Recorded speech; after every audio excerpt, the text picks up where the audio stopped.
कराची के कुछ नौजवान, कराची के कुछ लोग पानी मांगने के लिए आए थे। कराची के लिए पानी K4 मंसूबा 20 साल से ताहाल नामुकम्मल है।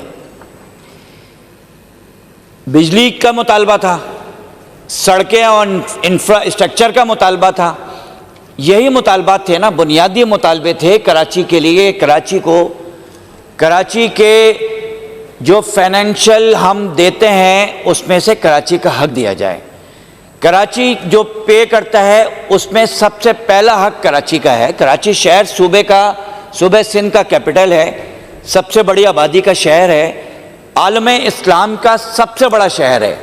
दुनिया के अंदर मुस्लिम मुल्क का कोई इतना बड़ा शहर मौजूद नहीं है।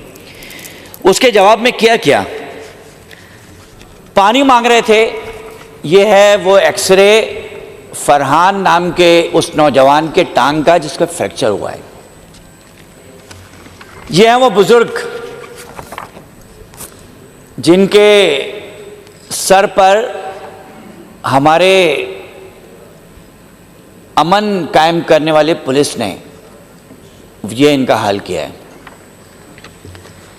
ये है नौजवान हमजा रमज़ान, उसके पीठ का पैंट उसने अपनी नीचे इसलिए नहीं की कि वो समझता था कि मेरी सतर खुल जाएगी। ये उसका बाजू है। ये पानी मांगने के जवाब में ये जबर, रियासती जबर है। ये हाथ पे उसके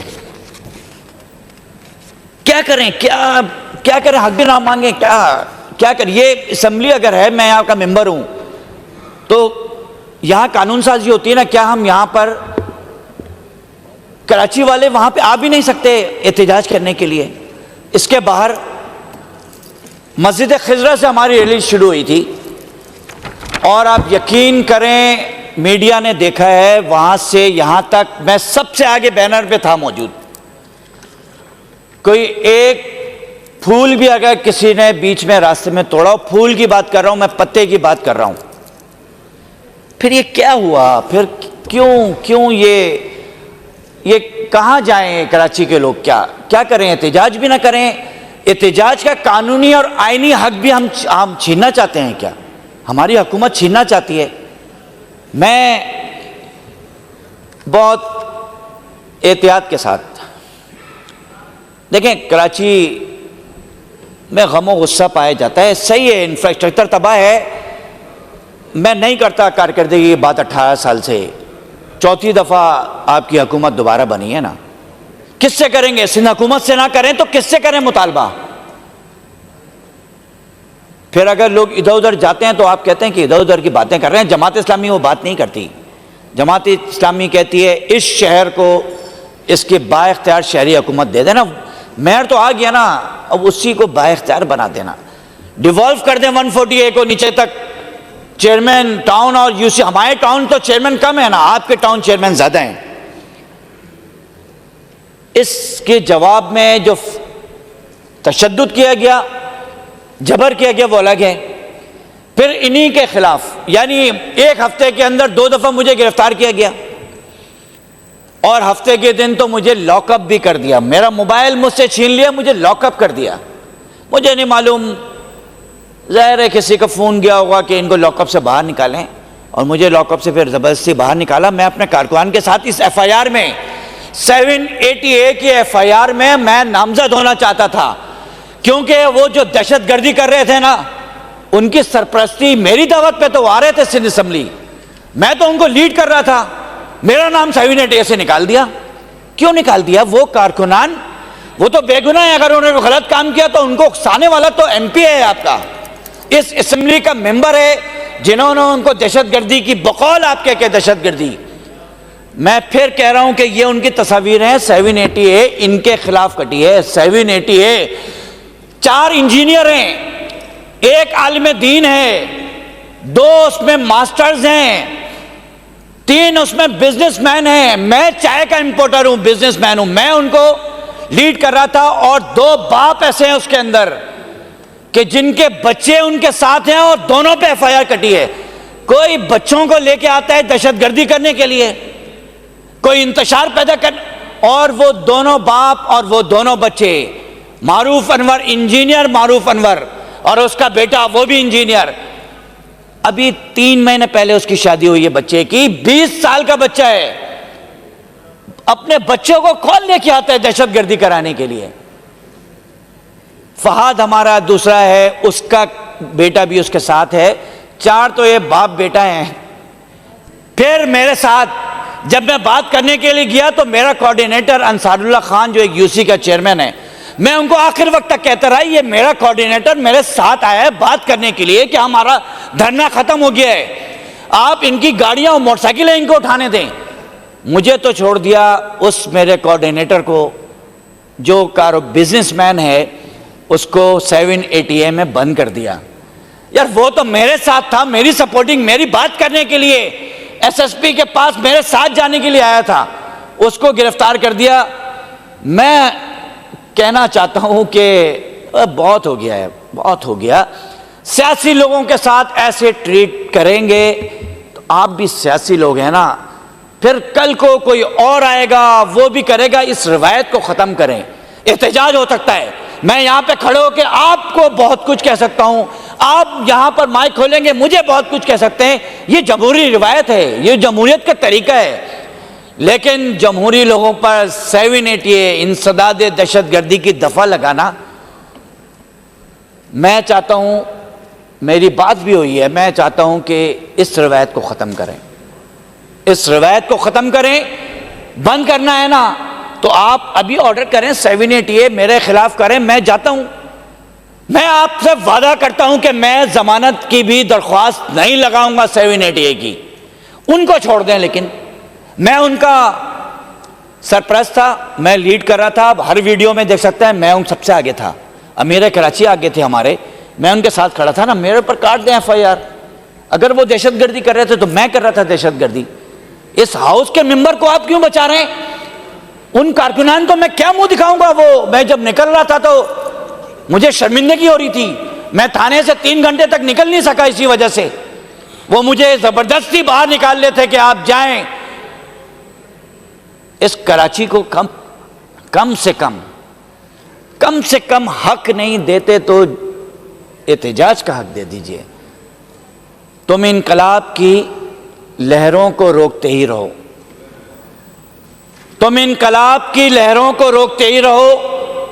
इसी तरह यहां इनकलाब उभरेंगे इंशाअल्लाह। डेमोक्रेसी में एहतजाज करना सबका इख्तियार है, किसी को कोई रोकथाम नहीं है।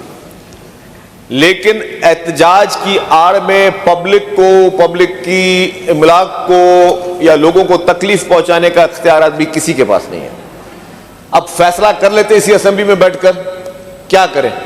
फ्री हैंड दे दे सबको, सारी पॉलिटिकल पार्टीज को। अगर हम फ्री हैंड देना शुरू किया तो सिर्फ ये बात यहां तक इस असेंबली में थोड़ी बैठेगी, जो लोग पार्टियां यहां पे मौजूद नहीं है वो भी वही इख्तियारात मांगेगी। मेरे प्यारे भाई फारूक साहब ने यहां पे बातचीत की, किसी ने उनको टोका? आपने पानी की बात भी कर ली, आपने इंफ्रास्ट्रक्चर की बात कर ली, किसी ने एक मेंबर की आपने आवाज सुनी जिसने आपको कोई आवाज कसी हो? आपने, यही बात है ना, यही जगह है जहां पे आवाज पहुंचाई जाती है। आपके अमीर जो हैं हाफिज नईम साहब, वो भी इसी असेंबली के मेंबर हैं और वो चाहते हैं आवाज पहुंचाना। प्रेस कॉन्फ्रेंसेस में सुबह को 11:30 बजे रोज पहुंच जाते हैं, लेकिन इस असेंबली में ओथ लेने क्यों नहीं आते? वो आके ओथ लें यहाँ पे असेंबली के, जिस नशिस्त से वो चुने हुए हैं, आके यहाँ पे आवाज उठाएं। कराची की शहर की उठानी है, पाकिस्तान के बाकी इशूज की उठानी है, फलस्तीन की भी आवाज उठानी है। आप यहाँ जाते हो, पर जब ये करना है पर जाके फलस्तीन में भी जाके वही चीजें करो, वहां पे आप नहीं जाते हो। यहां पे मुझे बताएं सर कि अगर हर एक को इजाजत दे दी जाए कि जब दिल चाहे तो हुकूमत इजाजत दे, कोई सड़क बंद कर दो, कोई शाहराह बंद कर दो और कोई रोकेगा टोकेगा नहीं, तो उस अवाम का क्या कसूर है? वो अवाम कहां जाए? आपने चंद दिन पहले शाहराह फैसल पे जलसा किया, आपको शाहराह फैसल पे आपको मना किया गया कि वो आप यहां पे ना करें, आपने कोई इजाजत नहीं ली। क्यों? मतलब आप कोई भी सड़क सर ब्लॉक कर दे, पर लोग कहां जाएंगे? जिन लोगों ने, जो एम्बुलेंस में मरीज थे वो कहां जाएं? जिन लोगों की एयरपोर्ट पे फ्लाइटें होती हैं, उन बेचारों की फ्लाइट मिस हो जाती है, कोई बाहर से कोई लोकल फ्लाइट, वो बेचारे कहां जाएं? आप ये चाहते हो कि आपको कोई सरकार से परमिशन की जरूरत नहीं हो, जिस सड़क को जिस दिन चाहे आप ब्लॉक कर दें, ब्लॉक कर लें, क्योंकि जी आपने ये मसला उठाना है, वो मसला उठाना है, उससे मसले से क्या मसला हासिल हुआ? हमने कहता आपको जितने एहतियाज करने आप करें, जितने मुजाहरे करने करें, हुकूमत आपसे ताउन करने के लिए तैयार है। आपको प्ले ग्राउंड आपको देते हैं, आपको पार्क देते हैं, वहां जल्द से जुलूस जो करने करे, किसने मना किया आपको? इससे पहले भी आप करते रहे हो। लेकिन अगर लोगों की जिंदगी को आप डिस्टर्ब करोगे, आप चाहते हो किसी सड़क को मेरी अपनी मर्जी से धरना देके बैठ जाऊं, क्यों? जिस दिन की ये बात करें सर वाकये की, उस वाकये वाले दिन भी इंतजामिया, पुलिस, जमायत इस्लामी के उन तमाम ओहदेदारों से राब्ते में थी और कहा था कि जी आप रेड जोन में नहीं दाखिल हो सकते। अगर आप कहते हैं कि हुकूमत रेड जोन का नाम ही खत्म कर दे और आपकी मर्जी जब होगी तो आप रेड जोन में दाखिल हो सकते हो एक जत्थे के साथ, और हुकूमत चुप करके बैठी रहती है, कैसे हो सकता है? और फिर आप असेंबली की तरफ भी आए। भाई असेंबली सैटरडे को बंद थी, असेंबली के पास आपने जो अपनी आपने कहा कि मुझे अपनी बातें पहुंचानी थी, बातें पहुंचाने के लिए ये जगह थी ना, असेंबली खुली थी, आप अपनी बातें कर रहे हो, बातें पहुंच गई। आपका एक एक हिस्सा रिकॉर्ड, आपकी एक एक तकरीर का एक एक लफ्ज जो है वो रिकॉर्ड का हिस्सा बन गया। आप अभी आपके बात करें, आप 2 घंटे और कराची की इंफ्रास्ट्रक्चर में बात करनी है, आप करें, आपको कौन रोक रहा है? लेकिन उसके लिए आपने असेंबली में जत्थे के साथ घुसना और असेंबली और सरकारी एहलकार चुप करके बैठ जाएं और वो हाथ पे हाथ रख के में नहीं। और सर हुआ कैसे? पुलिस पे पथराव किसने शुरू किया? जमायत इस्लामी के वर्कर्स ने शुरू किया। पुलिस वाले जख्मी हुए, आपने अपनी 2 तस्वीरें दिखा दी। जो पुलिस वाले 7 से ज्यादा जख्मी हुए उनकी तस्वीर आपने नहीं दिखाई। और सर वो कॉल कौन दे रहा था? ये नहीं कोई नामालूम शख्स को दे रहा था, वो इसी असेंबली का एक मेंबर था जो पहले, रशीद साहब। मैंने आपको भी वीडियो भेजी है, अगर आपकी इजाजत तो चला दें इस पे, स्क्रीन पे दिखाएं इनको वो कर क्या रहे हैं रशीद साहब। नहीं सर नहीं, मतलब ये तस्वीर दिखा रहे थे ना, ये तस्वीर दिखा रहे थे। ये शजील साहब, सर एक सेकंड सर, देखिए ये रिकॉर्ड कैसा है ना, ये देखें, ये पुलिस में पथराव करवा रहे हैं। शजील साहब ये बंद कर दें सर, ये बंद कर दें। सर आपकी बात में सर रख रहा हूं, लेकिन मैं तो आपको भी भेजिए कि आप चला दें कि इस असेंबली के साबिक रुकन वो वर्कर्स को बोलेंगे पुलिस पे पत्थर मारो। ये मुझे बताया कौन से कानून के तहत है जी कि पुलिस पे आप पत्थर मारे? पुलिस ने अगर वर्दी पहनी हुई है उन बेचारों को, वो लावारिस से यतीम है, जब दिल चाहे आप उनको पत्थर मारोगे पुलिस को? ये मौजूद ये पॉलिटिक्स। और ये अगर दहशतगर्दी के जमरे में नहीं आती तो बाकी दहशतगर्दी के जमरे में क्या आता है? पुलिस को मारना जो दुनिया के कौन से मुल्क में आप पुलिस को मार सकते हो मुझे बताएं? दुनिया के कौन सा मुल्क आपको अलाउ करता है कि पुलिस को पथराव करो? वो इंसान नहीं है, उनकी औलाद नहीं है, उनके बच्चे नहीं है, उनकी फैमिलीज नहीं है, वो जख्मी नहीं हुए, उनकी बात करना आप नहीं? क्या वो कराची के बच्चे नहीं है? वो कोई बाहर से दूसरी दुनिया से आए हुए लोग? तो सर ये गलत तरीके हैं कि आप पुलिस पे पथराव करो, आप पुलिस पे पथराव करो, आप जो है पुलिस पे हमले करो और अपनी मर्जी से। जब आपको सरकार ने मना किया आपको कि जी आप रेड जोन में दाखिल नहीं हो सकते और आप जबरदस्ती घुसे, क्या हो गया उसे? आपने वो न्यूज बनानी थी, आपने वो न्यूज बनानी थी, आपने सारा बाय डिजाइन था। और मुझे बड़ा अफसोस हुआ उस मैंने जो एक्स एमपी को हमारे देखा है शरीफुल नस्ल इंसान, वो बैठ के वहां पे लोगों को ताकीदे कर रहा है कि पथराव करो, पत्थर मारो। मतलब सर ये तरीका नहीं होता। आपको पॉलिटिक्स करनी है, आपने 2 घंटे की तकरीर करनी है, आप असेंबली का लॉ पढ़ लें, उसमें आप ले आए, मोशंस ले आए, आप 2 घंटे का वक्फा करवाएं और सिर्फ उस टॉपिक पे बात करें। आप करें, किसने मना किया है? जितनी तकरीर करनी है, जिस इशू पे बात करनी है आप बात करें, बैठ करें। लेकिन आप वो करने से बेहतर आपको सड़कों पे अगर तमाशे करने हैं, सड़कों पे भी सड़कें बंद करनी है। मैं शारा फैसल पूरे पाकिस्तान की आर्टरी है, आप चाहते हो आप शारा फैसल के बीच सड़क पे आके आप जलसे करो बैठकर, और बगैर सरकार की परमिशन को सरकार चुप करके बैठ जाए, तो फिर खाली आपको इजाजत क्यों नहीं मिलनी चाहिए? फिर अगर इस पाकिस्तान में 150-200 पॉलिटिकल पार्टीज रजिस्टर्ड है तो हर पार्टी को रोजाना जो सड़क चाहे वो बंद करके वो अपनी बात करे। फिर खाली आपके लिए एग्जम्पशन क्यों नहीं चाहिए? फिर सबके लिए एग्जम्पशन दे देना हम कि पूरे पाकिस्तान में जिसको जिस वक्त सड़क आके वो जलसे करना चाहिए, सड़क के बीच में जलसे करे, कोई कहने वाला ना हो। इतनी अंधेर ना करे हुकूमत। बाकी फिर अवाम कहां जाए? अवाम अगर हमें नहीं पकड़ेगी फिर किसको पकड़ेगी? कि भाई जिसने एम्बुलेंस में जिसका पेशेंट बैठाओ वो कहां जाए? तो सर ये मैं समझता हूं कि ज्यादती की गई। हमने पॉलिटिक्स का मुकम्मल इख्तियार इनको है, जो रेज करना है रेज करें, जिसको हमें गाली देनी है गालियां दें। ये असेंबली का फ्लोर बैठा है, जो मुद्दा आपने उठाना है उठाएं। कोई अभी आपने 10 मिनट बात की, किसी ने एक लफ्ज तक आपको इंटरप्ट नहीं किया। आपने पैगाम हुकूमत को पहुंचाना था ना, आप यही कह रहे हैं हुकूमत को आप पैगाम पहुंचाने आ रहे, तो यही तरीका पैगाम पहुंचाने का। बाकी सड़क बंद करे, क्या पैगाम पहुंचाने का तरीका कर लिया आपने?